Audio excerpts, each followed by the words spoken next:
Some of us do well with our eating when we eat at home, and we think we have more control over our choices. And you think that having limited choices is what you need to eat well. But at some point, it's likely that you will go to a restaurant. Does that mean weight loss and eating out are a bad match? Definitely not. Join me today to learn how to eat in restaurants and not gain weight.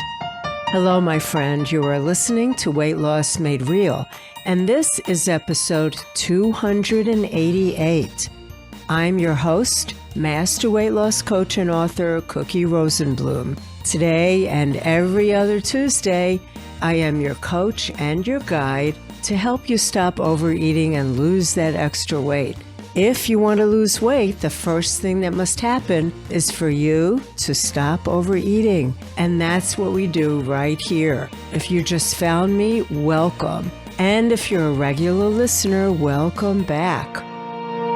If you are an intelligent woman who leads a pretty good life but are baffled about why you can't figure this out, you have come to the right place, my friend. This is weight loss for you. The thinking woman who's smart enough to know what does not work and is willing to dig a little deeper to make lasting change. And of course, I specialize in helping women, but everything I say, if you're one of my male listeners, everything I say certainly can be used by you and applies to you too. Now, I'm going to start our session today, but be sure that you've signed up to get my free training, How to Stop Overeating in 3 Steps, at weightlossmadereal.com/3steps, using the number 3, because stopping overeating is the number 1 step to lose weight. All right, let us dive into our coaching session today. If you are like my Freedom Group members, you might be confused about eating out. Is it better to eat at home, or is it easier and better to eat out? Is it possible to find a way to eat out and still honor what's most important to you? The short and simple answer is yes, you can. We're going to begin to figure this out together. So the title of today's podcast is How to Eat in Restaurants and Not Gain Weight.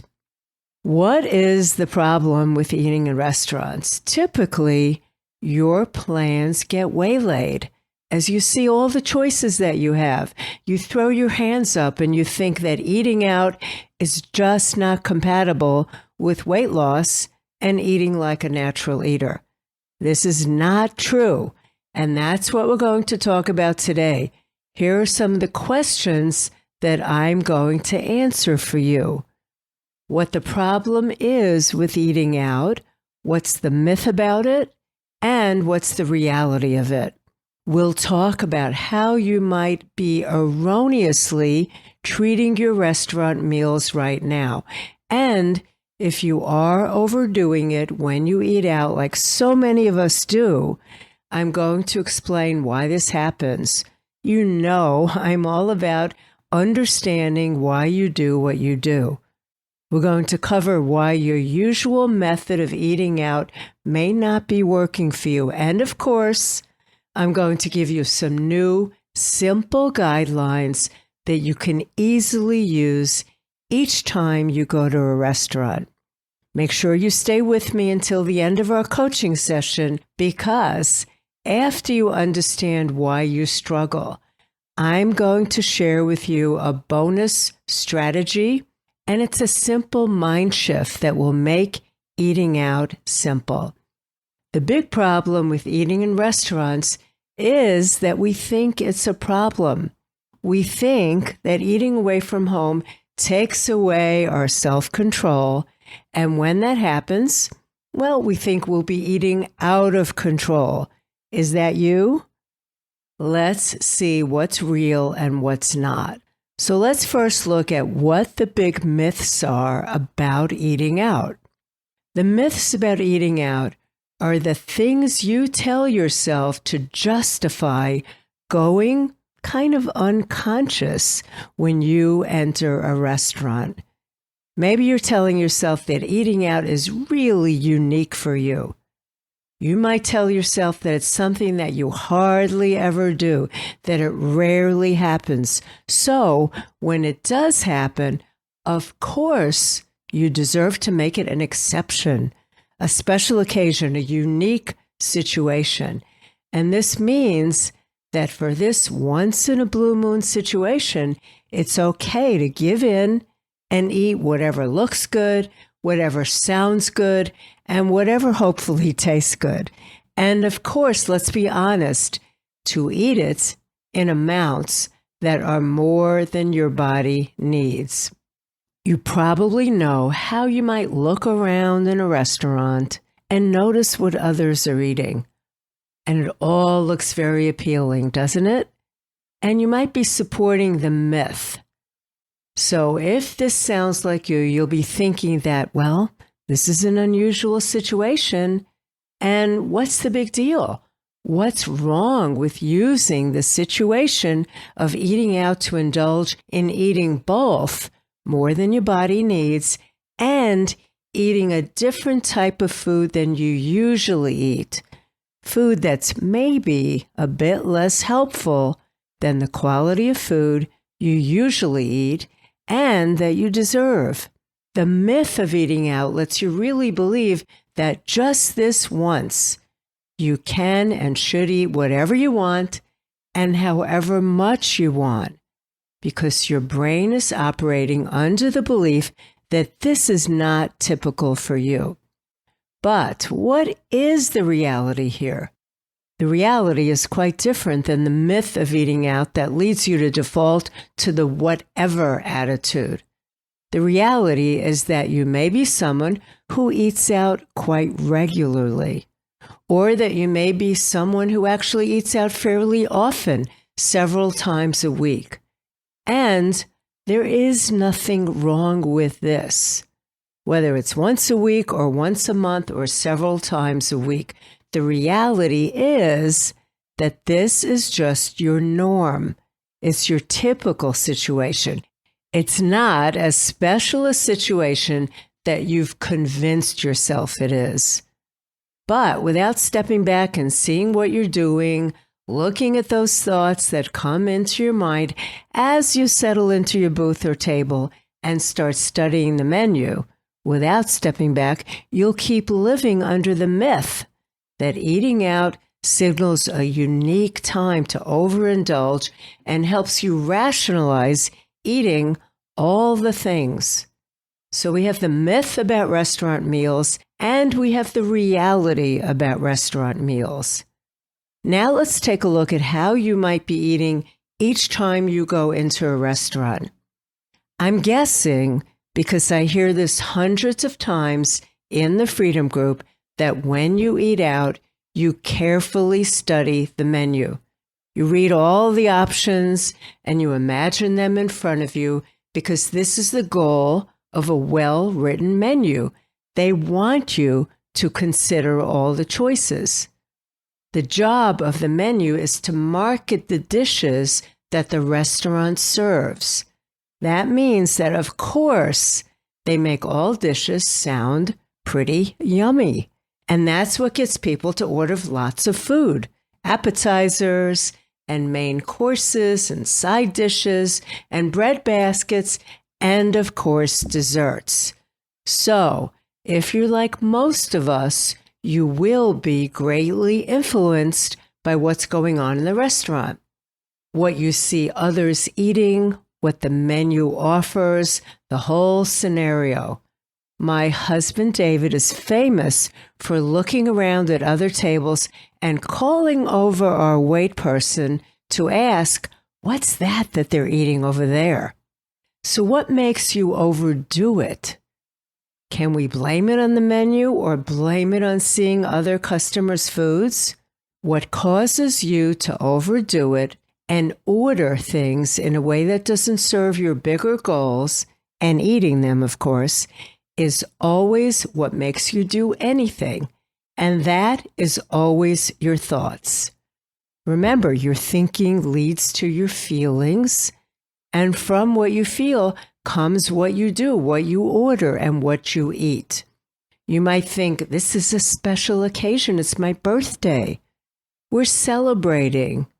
You might think, I don't know when I'll get this again, and this is my chance to eat it. Maybe you're having a rough day or a week or a month, and you think, I deserve this splurge. This is my reward for getting through my life.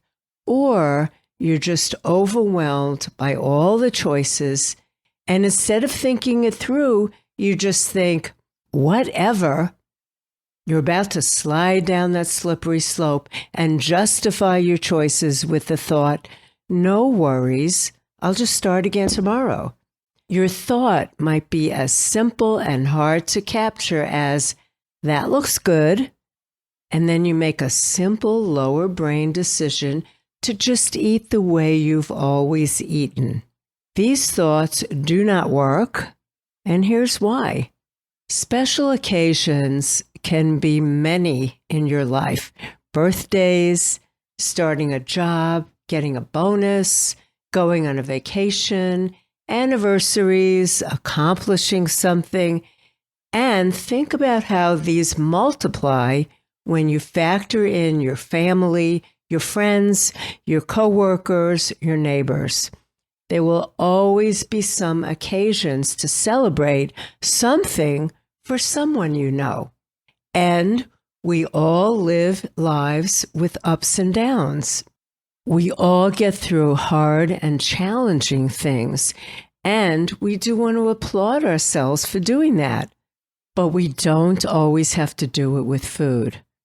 I am all for recognizing your accomplishments and celebrating your life, and even giving yourself a cushion when life is hard. But just like we need to diversify how we give ourselves love and care so that it doesn't always come from food, we can't look at every trip to a restaurant to celebrate our lives or heal a wound as something that we can do every time we eat out. Because remember, many of us eat out more than we think we do. So I'd like to help you establish some new guidelines for eating in restaurants. I want to be clear that I am not asking you to eat out less. I am asking you to step back and look at how you eat outside your home.